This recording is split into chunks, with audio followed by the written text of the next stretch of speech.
Radio Publique Africaine.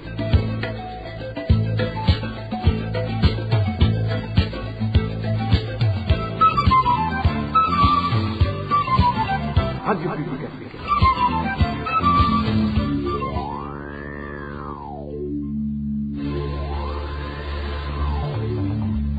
C'est le moment de suivre le journal parlé en français. À la présentation, Émile Nivassoum. Bienvenue dans le journal du 23 avril 2023. Voici les principaux titres.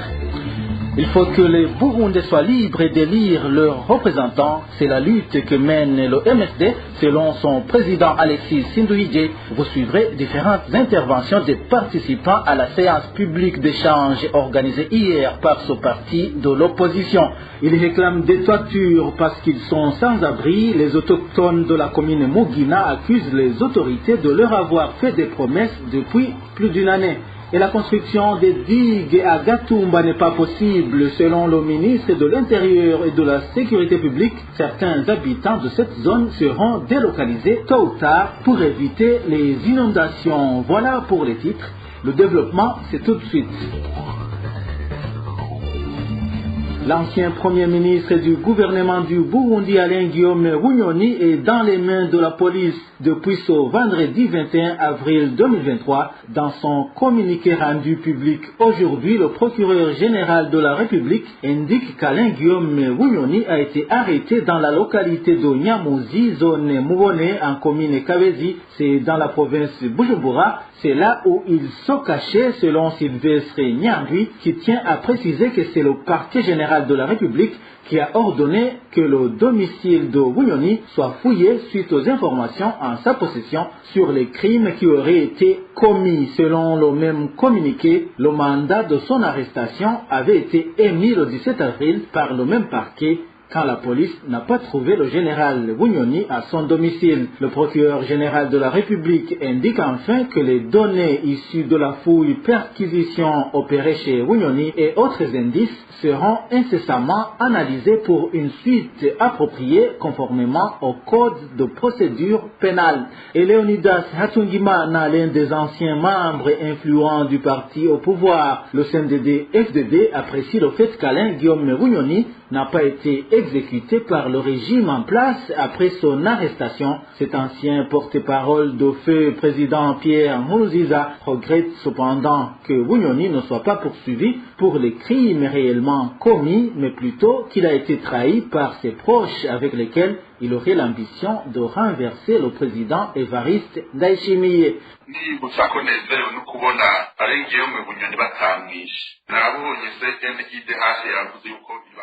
Je rappelle que je suis content de voir qu'Alain Guillaume Bunyoni n'a pas été tué. J'ai vu que la CNDH a publié qu'elle s'est entretenue avec lui. C'est une bonne chose parce qu'il ne faut pas tuer un homme comme lui. Seulement, je regrette le fait qu'il n'est pas détenu pour les crimes que les Burundais lui reprochent. Il est détenu pour autre chose. Et le pouvoir du président Evariste fait semblant de ne rien connaître. Espérons que cela aussi est une leçon. C'est dommage parce que les Burundais ont toujours eu des occasions pour tirer des leçons, mais malheureusement, ils n'en profitent pas. Tout cela se passe alors qu'il y a eu des signes qui montraient que nous devrions en tirer des leçons afin que nous puissions changer notre façon de faire et d'agir. C'est vrai que celui-là a été arrêté et incarcéré, mais même celui qui l'a arrêté, s'il ne change pas, il subira le même sort. Il a tenté de voir comment le renverser. Il avait oublié qu'il a été destitué, mais il a essayé de faire quelque chose. Mais voilà qu'il vient d'être appréhendé sans atteindre son objectif.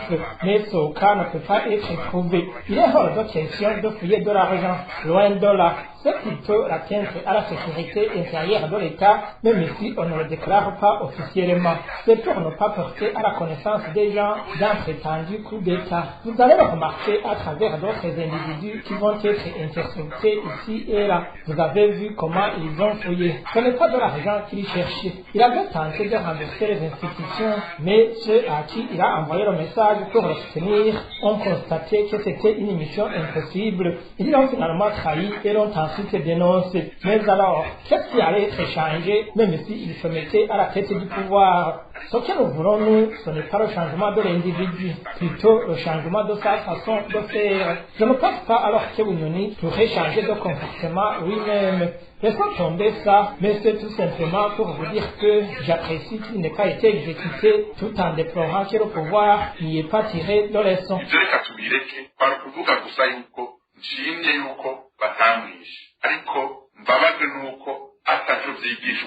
Léonidas Hatungimana s'est exprimé hier au cours d'une séance publique animée par le parti MSD en mémoire des Burundais assassinés par le pouvoir du CNDD-FDD, ceux qui ont été portés disparus, sans oublier ceux qui croupissent dans différentes prisons du pays. À propos justement de cette séance publique visant à honorer les héros du MSD qui ont été victimes de différents crimes liés au troisième mandat du président Pierre Nkurunziza, le président de ce parti, Alexis Sinduhije, a lancé un appel à tous les Burundais de s'unir, atteindre l'objectif visé par ceux qui ont lutté contre le troisième mandat qui a violé l'accord d'Arusha. Selon Alexis Sinduhije, cet objectif n'est autre que de voir les Burundais élire librement leurs dirigeants. uno munsi twibuka abantu b'iwacu bazimanganije ubuzima bahohotewe bapfunzwe n'ubu bagipfunzwe barenganye. À ce jour, nous commémorons la disparition de nos membres, ceux qui ont été torturés, ceux qui croupissent toujours en prison injustement, et parmi ces derniers, certains ont terminé leur peine, mais restent incarcérés malgré tout. C'est donc à tout ce monde que l'on en pense. Ce souvenir est une chose, mais si nous ne continuons pas la lutte pour en finir avec ce qui leur a coûté la vie, ça serait trop les trahir. C'est donc pourquoi je demande à tous les membres du MSD, à tous les Burundais, de se lever pour le combat jusqu'à ce que la lutte soit menée à terme. Ils ont été tués, torturés et incarcérés pour que le Burundi puisse être doté d'un gouvernement élu par le peuple. Rien que ça. Nous voulons que le gouvernement en place vienne s'asseoir avec l'opposition pour dialoguer sur la façon dont les Burundais puissent avoir la parole, car c'est à eux qu'appartient ce pays. Et la parole, c'est cette voix, la voix qui met en place une autorité et qui le décide de ses fonctions s'il faillit à sa mission. Nous l'avons toujours dit, le prince Louis Rwagasore, Melchior Ndadaye et Gahuturemi, tous en ont fait leur combat et ont tous mort pour la cause. Tous les MSD aussi vont mener cette lutte au prix de leur vie pour que les Burundais puissent y arriver.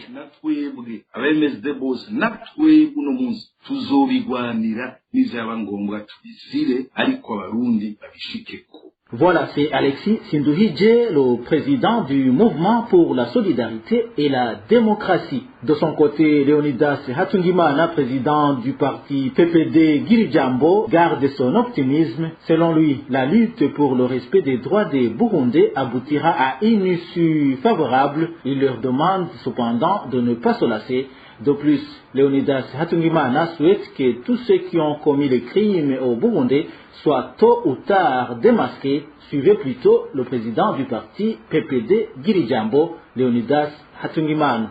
turavye na twebwe ico twari twahagurutse tugwanira kubera ko twagwanira ko demokrasi yosubizwa iteka byari ibintu abantu batashobora kwiga. En considérant ce qui nous a poussé à entreprendre la lutte, c'était pour la réhabilitation de la démocratie et personne ne pouvait pas croire à ça. Après la mort de Melchior Ndadaye, personne ne donnait plus la deuxième chance à la démocratie au Burundi. Les Burundais ne savaient pas qu'ils pouvaient encore être libres. Cela a pris beaucoup d'années. Je peux dire que nous étions arrivés si seulement nous avions tenu bon. La question est comment nous nous sommes comportés. Je dirais alors qu'il faut plutôt persévérer car nous aussi, ça nous a pris trop de temps, mais nous sommes arrivés à notre objectif. Alors, il faut que les autres aussi persévèrent jusqu'à ce que les Burundais aient connaissance de ce qui ont pris la vie de l'air. Moi, je reste conscient.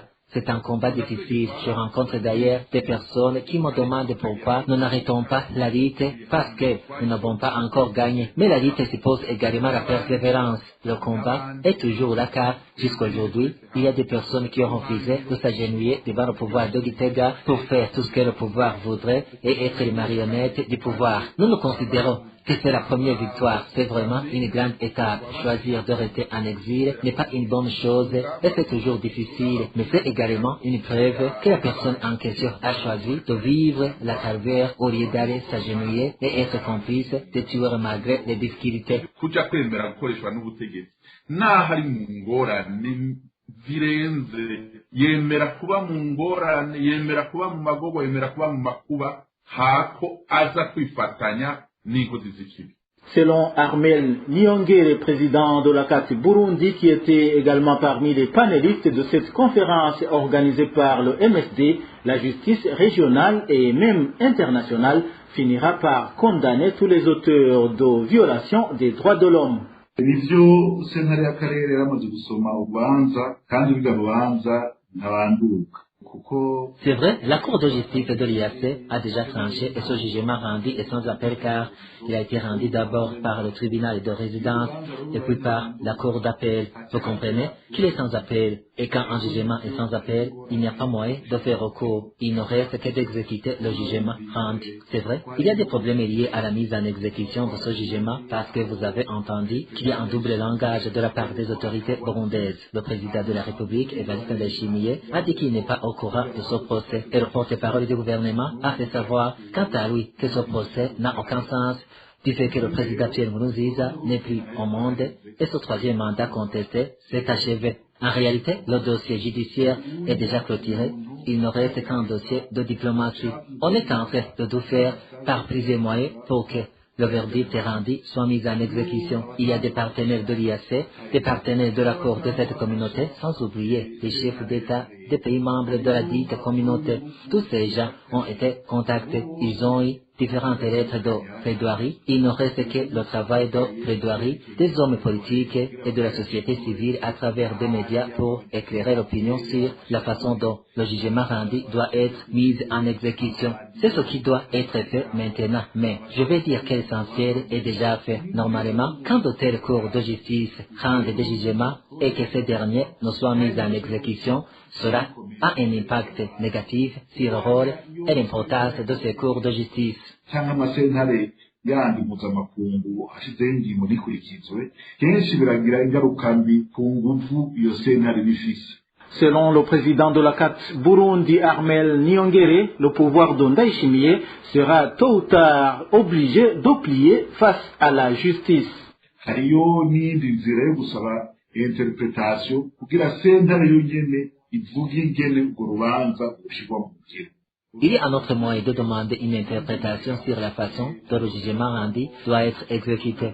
Ce sont entre autres moyens de plaider auprès des organisations de cette communauté qui ont accepté de pour que le jugement rendu soit mis en exécution. Différentes réunions avec nos partenaires, dont les organisations régionales de défense des droits humains, sont en cours pour exercer une pression sur cette cour afin que le jugement rendu soit mis en exécution. Nous sommes convaincus que le président Ndayishimiye finira par accepter la mise en exécution du verdict. En fait de mots, les organisations régionales de défense des droits humains ont accepté de nous aider pour convaincre la Cour de l'IAC et le Parlement de cette communauté. Nous savons que les deux institutions sont présidées par un Burundais, mais cela ne ferait car lorsqu'il s'agit de trancher, le ressortissant du pays en question ne doit pas participer au procès. L'important, c'est que différentes organisations régionales ont accepté de nous aider et nous sommes convaincus qu'avec notre solidarité, nous, en tant qu'organisation nationale de défense des droits humains et les médias nationaux et internationaux, nous finirons par convaincre les chefs d'État des pays membres de l'IAC d'accepter la mise en exécution du jugement rendu. Izoteba ikaremera abakuru b'ibihugu b'akarere kugira bemere ishirwa mu ngiro ryayo. De nombreux Burundais organisent des réunions pour voir comment réhabiliter l'accord d'Arusha. L'un des Burundais, Tassien Sibomana, se dit convaincu que l'accord d'Arusha a toujours une importance capitale pour les Burundais. Pas mal de Burundais se sont réunis pour analyser la situation du pays depuis 8 ans que la crise de 2015 a éclaté. Et 2 ans après l'arrêt de la Cour de justice de la communauté africaine. L'objectif de cette rencontre, c'était d'évaluer la situation qui prévaut 16 années après. Et constatant justement que les effets de la crise de 2015 continuent à faire des ravages, et constatant aussi que l'arrêt de la Cour de justice de la communauté africaine n'a produit aucun effet quant à la façon de gérer le pays. Et le constat, ou sinon les constats, ont été faits que le principal mal qui ronge le Burundi se trouve être la violation, sinon l'enterrement de l'accord d'Arusha pour la paix et la réconciliation. Et l'engagement donc qui a été pris au cours de ces assises et qui se sont déroulées dans plusieurs capitales, c'est que tout ce monde-là puisse parler d'une seule voix, parler le même discours pour voir les voies et moyens de réhabiliter l'accord d'Arusha pour la paix et la réconciliation, qui peut être la solution de pas mal de problèmes, de pas mal de maux qui rongent notre pays. Et dans ces assises participaient beaucoup de Burundais de plusieurs tendances, de plusieurs catégories socio-professionnelles, de plusieurs tendances politiques et ethniques, et d'autres qui ne sont pas des membres des partis politiques. Bien, donc, pour tout dire, c'était une réunion des Burundais qui sont soucieux des problèmes qui hantent le Burundi et qui veulent montrer qu'il y a des solutions à ces problèmes et qu'une synergie peut se mettre en place pour aider les institutions à réhabiliter cet accord comme solution aux problèmes qui minent le Burundi. Le politique Tassien Sibomana espère que le parti au pouvoir acceptera la réhabilitation de cet accord. Oui, c'est vrai, il y a des faits qui ne trompent pas, que d'une façon ou d'une autre, le CNDD-FDD ne voudrait pas la mise en application de cet accord, mais sous un autre aspect, il reste toujours tenu par cet accord, d'abord parce que c'est un compromis entre Burundais, mais aussi et surtout, c'est toujours le visa qui figure dans la Constitution de la République du Burundi. Et je pense que le président de la République, étant le garant de la Constitution, je ne l'ai jamais entendu une seule fois dire qu'il n'est pas d'accord avec l'accord d'Arusha. Et c'est donc une occasion pour lui de voir qu'il a une bonne frange de la population burundaise qui trouve en cet accord une solution à pas mal de problèmes qui se posent pour notre pays aujourd'hui et demain, et qu'en plus, l'arrêt qui a donné raison à ceux qui disaient que le mandat de Pierre Nkurunziza était illégal, je pense que c'est une perche qui est tendue aux institutions de la République pour effectivement mettre tout en marche pour réhabiliter et mettre en application cet accord. Je pense que c'est plutôt un avantage pour lui qu'il puisse avoir une bonne partie de la population burundaise qui croit que cet accord peut être la solution à nos problèmes. Dans un instant, nous parlons environnement. RP. Les habitants de Gatumba, commune Mutimbuzi, province Bujumbura, seront tôt ou tard déplacés de cette localité parce qu'elle n'est pas viable et ils iront dans les provinces où l'on trouvera des terres. Annonce faite par le ministre de l'Intérieur dans une conférence de presse le mercredi de la semaine en cours. Martin Niteretse indique que même s'ils avaient promis la construction des digues pour contenir les eaux de la rivière Rusizi, les experts leur ont expliqué que cette solution n'était pas du tout durable. On a parlé de la construction des digues. Même dernièrement, nous avons annoncé que ces digues seraient construites car le niveau d'eau sera diminué. Mais on ne fera pas chaque fois la course avec la pluie. On ne peut pas l'empêcher de tomber. La rivière Rusizi n'est pas seulement débordée par les eaux des montagnes, car le niveau de cette rivière a augmenté. Il faut aller aussi vérifier celui du lac Tanganyika. Son niveau augmente aussi. Un expert m'a dit que le problème des eaux qui inondent la rivière Rusizi est causé par l'excès des eaux du lac Tanganyika. Même les côtés non atteints par la rivière Rusizi, il y a des inondations, notamment à Kibenga. Vous ne savez pas qu'il y a eu même des maisons qui ont été détruites. Tôt ou tard, ces gens seront relocalisés. Comme il y a des inondations chaque fois, cela veut dire que cette zone n'est pas viable. C'est bien de quitter l'endroit. Et pour ceux qui n'ont pas de moyens, nous sommes en train de chercher des endroits où ils construiront des maisons. Ceux qui n'ont pas les moyens, on leur construira des maisons à l'intérieur du pays, mais non dans la plaine de Limbo. La décision a été prise. On ne veut pas reculer. Ceux qui n'accepteront pas d'aller à l'intérieur du pays, ils seront considérés comme des riches. Comme ça, ils iront louer des maisons à Giza, Buyenzi, Kamenge ou ailleurs. Si on analyse très bien cette localité, elle n'est pas du tout viable. Pour clore cette édition, je vous le disais, dans les grognes sont multiples au sein des familles autochtones de la commune Mugina. Nous sommes dans la province Cibitoke. Ils expliquent que des promesses de leur donner les toitures n'ont pas été tenues. Les informations en provenance des voisins de ces autochtones font savoir que ça fait déjà une année qu'ils attendent la tenue de ces promesses. Pour le moment, ces autochtones n'auraient pas d'abri. Plus de détails avec Emmanuel Nyungeko. Ces autochtones qui se lamentent suite au manque d'abri sont de la commune Rubona en commune Mugina de la province de Cibitoke.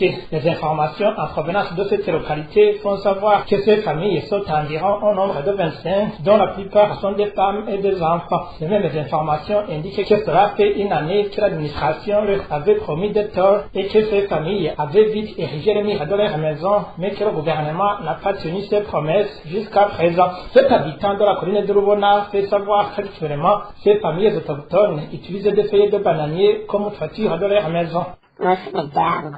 Les familles autochtones de la commune Mugina sur la colline Rubona sont dans les grognes depuis quelques jours du fait qu'ils n'ont pas de logement. En effet, elles ont construit des murs espérant qu'elles vont avoir des tôles modernes comme leur avait promis l'administration locale, mais ils ont attendu en vain. Pour le moment, elles n'ont pas d'endroit où dormir. Leurs maisons sont couvertes de feuilles sèches de bananier et n'ont pas d'autres endroits où elles peuvent être hébergées. En plus, ces familles sont nombreuses. C'est horrible de les voir avec plein de chagrin. Actuellement, ces populations autochtones révèlent qu'elles sont fatiguées de ces promesses de l'administration qui ne sont jamais réalisées. Ainsi, ils demandent à toute âme charitable de leur venir en aide en leur donnant au moins des bâches pour qu'elles puissent s'en servir comme toiture, surtout que beaucoup d'entre eux sont des veuves qui n'ont pas de moyens financiers. Ils leur mentent régulièrement en leur disant qu'ils vont leur donner des tôles sans toutefois tenir cette promesse. C'est très dommage. Ces familles sont dans la désolation étant donné que la plupart sont des veuves. Qu'ils nous donnent au moins des bâches pour couvrir nos maisons, dit-elle. La rédaction de la RPA n'a pas pu joindre Julienne Ndaïhaya, administrateur de la commune de Mugina, pour s'exprimer à ce sujet.